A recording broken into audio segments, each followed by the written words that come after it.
Sabi ko lalabas lang ako. Tapos mamaya pag uwi, may scooter na ako. Guys, nakuha ko na yung scooter. Gabi na kasi kaya ito na lang.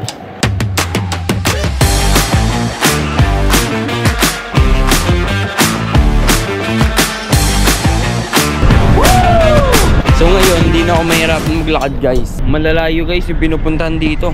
Ganda ng sasakyan, no? Sipin mo, dito hanggang dun sa dulo, malayo yan pag nilakad. Pero pag nakaganito, madali na lang. Guys, nandito ako ngayon sa park malapit sa amin. Gusto ko lang ipakita. Ganito siya. Yan, no?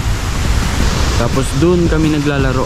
Isipin nyo, tirik na tirik yung araw, pero sobrang daming nakapila dyan. Ito yung court na sinasabi ko guys. Sobrang daming nakapila. Andun yung mga tao. So ganito yung park dito. Guys, naka-vest nga pala ako dito. Tapos naka-helmet. Kasi dito, bawal kang mag-scooter kapag wala kang vest at kapag wala kang helmet. Guys, ito na si Ate Moreya. Anong masasabi mo sa scooter natin? Ang ganda. Ha? May panghatid ka na sa... May panghatid na? Oo. Kaya pa tayo dyan? Wow! Gusto mo i-try natin? Dalawa tayo. Tara. Uy, parang magalaw, ah. Parang motor lang ah. Ganda.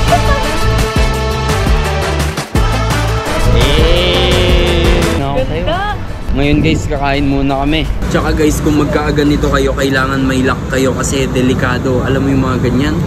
Pag yung mga ganyan na magaganda, tapos pinag-interesan, wala na. Mawawala yan. Kaya ilalak muna natin. Guys, nagutom si Ate Moreya. Ito na yung order namin. Shanghai, sisig, lomi, at gutom. Guys, ngayon pupunta kami sa Corniche, sa tabi ng dagat. Ito, may gagamitin na si Ate Moreya, Harley. Rider. Let's go! Talaga naman, oh. Enjoy mo na talaga. Ito sa gabi yung akin. May pailaw konti. Ganda rin magka-service ng ganito eh, no? Kaya niya talaga. First time niya gumamit ng ganito. Kamusta? Ganda, parang ganda. Ha? Ang ganda. Para kang nakamotor? Oo, na maliit. Dito pala sa Abu Dhabi, kapag may busy road na ganyan, maraming sasakyan ang dumadaan, meron sila ditong tinatawag na underpass. So dito kami dadaan ni Ate Moreya. Papakita ko sa inyo.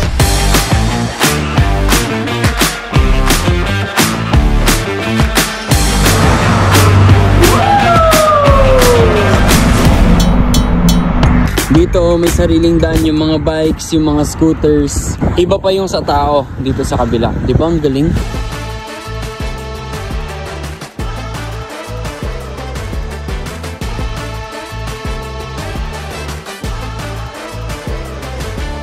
Guys, ito ang unang tambike namin ni Ate Moreya. Tignan mo naman yung parking natin dito. Parang tambike talaga sa Baguio City, oh.